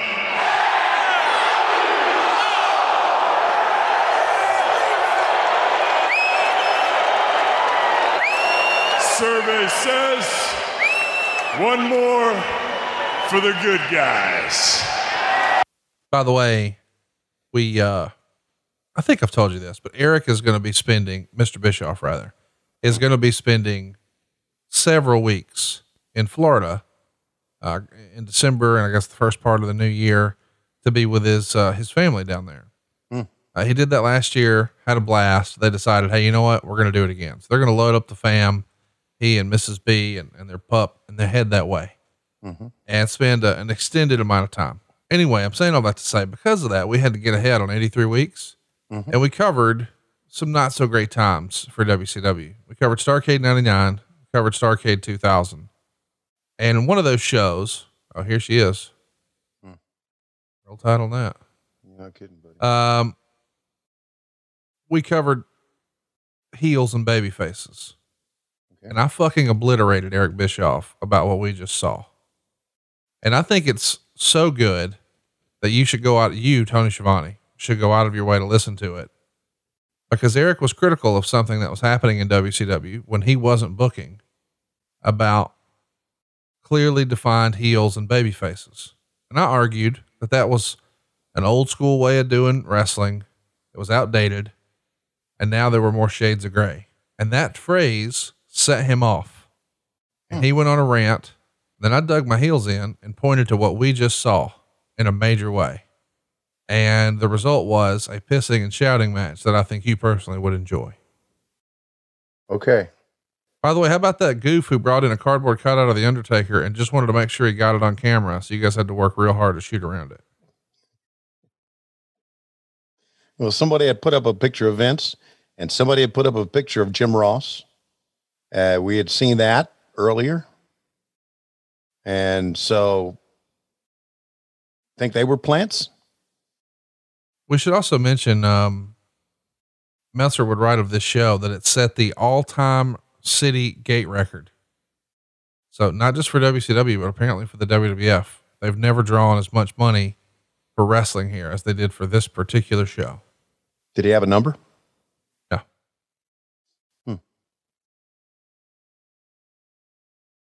Man, Scott Hall was a great worker, buddy. God. Both of these guys do. These are big stars here. Sure they are. They're major stars. I want to ask you about something that was in the newsletter that me and you haven't talked about before. During this era or recently? In this era. Okay. I know what I can't ask you currently. Come on. Okay. Referee Scott Dickinson, who was taken off the road in order to lose 25 pounds after Scott Hall picked up his shirt and unveiled his belly on Nitro, has dropped 18 and should be back at work in early 1998. We have had some fun at Scott's expense. He's on Twitter. He's a nice guy. Did a great job as a referee. I've often lovingly referred to him as Sling Blade. I understand he hates me now as a result. That's fine. But what the fuck, dude? You order him to lose 25 pounds and then humiliate him, show his belly, and then, hey, go home. You can't work again until you lose some weight. That's kind of shit, isn't it? Well, I think you're on the wrong podcast to be asking that question, aren't you? I'm asking your opinion. What about 83 weeks? No, we're going to cover that for sure. But I guess my point is, here you are fucking going back for second helpings at Thanksgiving, and we're motherfucking the referee. Yeah. Bullshit. I agree. Bullshit. But it's Eric Bischoff's way. I mean, he blamed you for the failing ratings and said that if you would drop weight, more people would watch the show. Mm-hmm.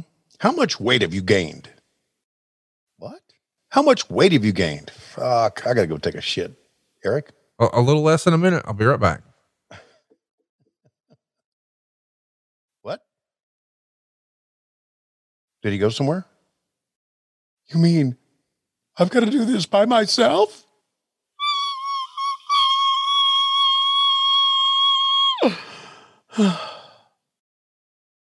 Clothesline, 1, 2.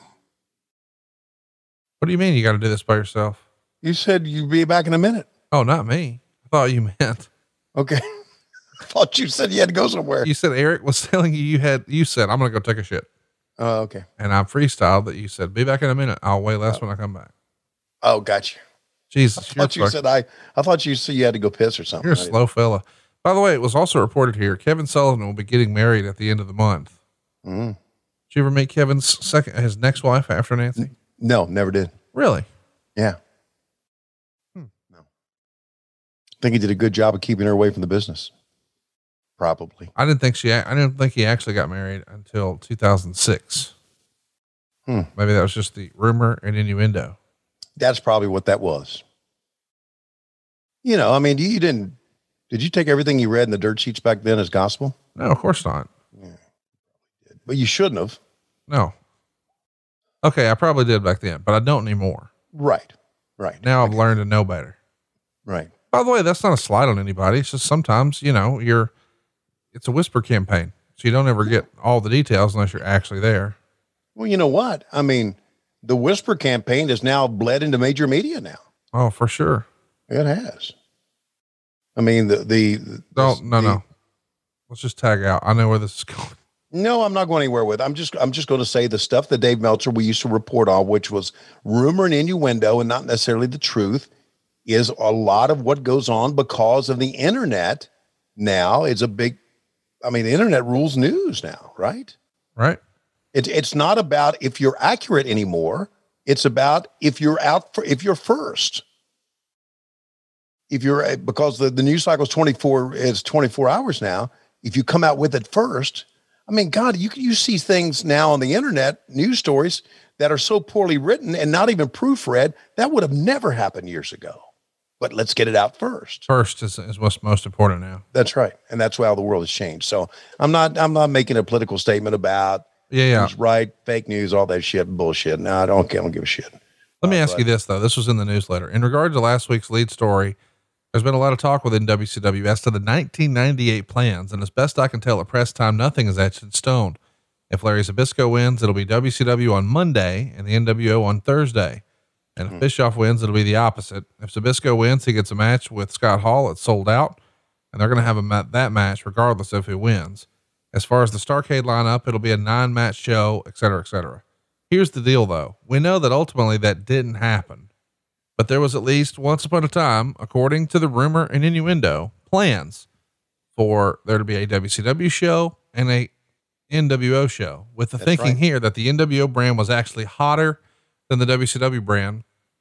So let's keep NWO on Monday, which is crazy to think. It would have been NWO Monday Nitro. Mm-hmm. And then on Thunder, we would call it WCW Thursday Thunder. Yeah. In hindsight, how big of a mistake would that have been? Oh my God. It'd have been terrible. That's kind of why they brought, originally why they brought Ted DiBiase in to be the color guy on an NWO show. And he was a color guy on, remember, Sold Out, I believe. And at this point, he had been in the promotion for more than a year. So that had been talked about since the fall of 96. Oh, that was talked about when the NWO first started. Wow. Absolutely. It was when Hall and Nash first came around. I don't know if it had any legs. Maybe by 97, it really had some legs, but how cool is it to know in hindsight that what these guys' lives are going to do, that, their real life situation. And now here we are seeing them main event of Nitro. Yeah. Right. Yeah. You're right. That is cool. It is cool. And there's Arn Anderson's friend, the referee. Yeah. Pee Wee. Well, he was Arn Anderson's friend. I think they dropped out of friendship later, before Pee Wee actually, passed on. What happened? Was there Rome heat? Hot guy heat? Attractive guy heat? Probably was Rome heat. Good looking guy heat? Watch out. Here we go. All right. You know what? I think we might need to track some of this. Yeah, here we go. It's big angle time. We'll wait just a minute. We see the NWO coming down. Mr. Perfect's out first. Mike Jones just got a stunner. I'm sorry, diamond cutter. Norton's getting some licks in. Oh, here comes Bish. I love the camera angle where it goes Batman style. Yeah. Good stuff. This was sort of par for course in 97. We're going to end the show with an NWO beatdown. The crowd's conditioned for it. You see the trash piling in. Outsider's Edge. Bam. Down goes Dallas. Bischoff's got the big gold belt. But remember, we have conditioned now the fans that Sting has arrived twice. Yes. So they're ready for the inevitable, they hope. All right. You know what? Let's track it. As magnificent of an athlete as he is, what is this? Sting? Oh, wait, no. We're not fooled this time, guys. That's another Sting mannequin. That's another Sting dummy, along with the NWO dummies in the ring. I wonder if they'll be smiling like this at Starrcade. What a dummy! You being an authority. Well, what can you say, Hollywood? Well, you know, everybody in Buffalo and around the world knows that when you're with the NWO, you're with us for life. And, what a dummy. And everybody also knows that your hero, Sting, is a coward. That your hero won't come out of hiding. That for weeks after weeks after weeks, I've been here to put the NWO title on the line. And oh yeah, my arms scare him off. My triceps scare him off. And the whole mystique of Hollywood Hogan ruling wrestling, making wrestling what it is today, is just a little too much for a dummy like him to handle. This man was the clear-cut winner tonight, like everybody else in the NWO. And my biggest concern is February, brother, when I have to wrestle her, because we know that dummy is scared to death to face us, brother. Curt Hennig, get that dummy out of his hole. I want to slap him around a little bit. Get him out of there. Yeah, well, this is a sick show. This is an absolute sick show. Oh, here we go again! 8 guys to beat up a mannequin. Yeah, this is proving nothing. Proving absolutely nothing. Come on, you dummy! Hey, Hollywood! That dummy's calling your name, my friend. You know, this is the best thing that could ever happen, is all our NWO fans, brother, to see that Stinger was afraid of me, that he wasn't in the type of shape that Hollywood's in, that he's not the icon that I am, that he didn't make wrestling, that all he did was hide in the WCW his whole career, that he never sold out arena after arena like I did. So, you know what? This is the best thing that could happen. The people should wait for me and Scott Hall to get it on, because this Sting thing would have just been a disappointment. Look at that. You know, I think I'm gonna wipe that dumb look off his face. I don't know who they're trying to entertain here, but it's certainly not us. Jockey out of the ring. Oh, that's no dummy. That's Sting. That's the man. That's him. Look at Hogan. Look at the look on Hogan's face. Check his underwear because Sting. Yes. He's fighting off every member of the NWO. He's still attached to the cord, but he's fighting for his life. And Hogan is still on the floor. He's going nowhere near the ring or Stinger.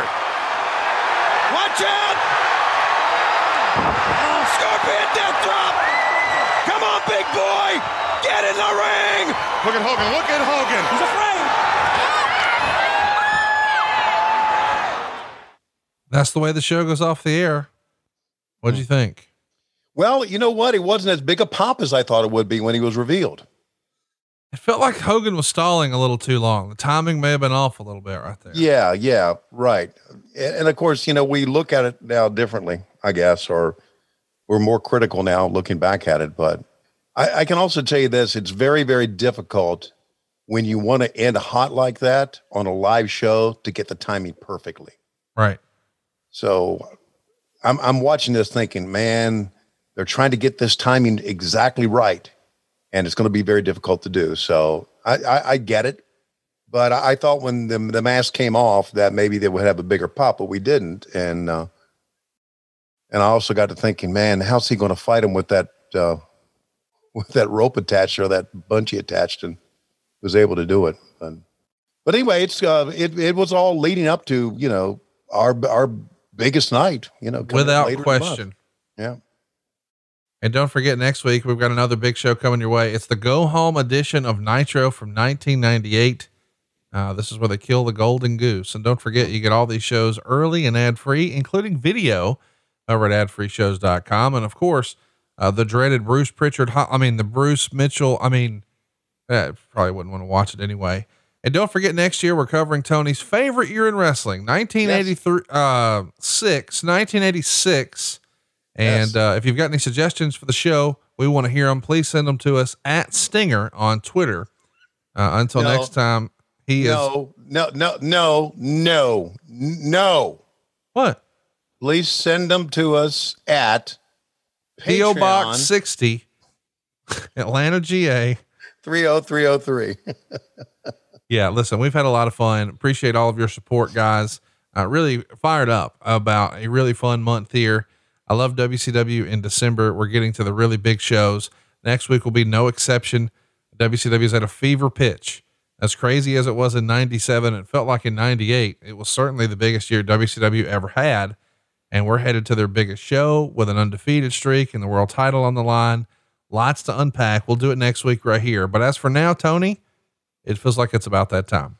Lights are flickering in the arena, my God. And the lights come back on, and from the rafters, it's Stinger. Bullshit. We're desperately out of time. See you next week on What Happened When. We come to you Wednesdays on Westwood One, but Mondays we come to you on Patreon, patreon.com/WHW Monday. And who could forget adfreeshows.com. Hey, it's Conrad Thompson. Thanks for checking out the podcast here on YouTube. Be sure to hit the subscribe button and the notifications bell so you get a notice anytime we upload some new content. And go save yourself some money right now. If you're in a 30-year loan or you have credit card debt, it's not a matter of if I can save you money. It's a matter of how much. Find out right now for free at SaveWithConrad.com.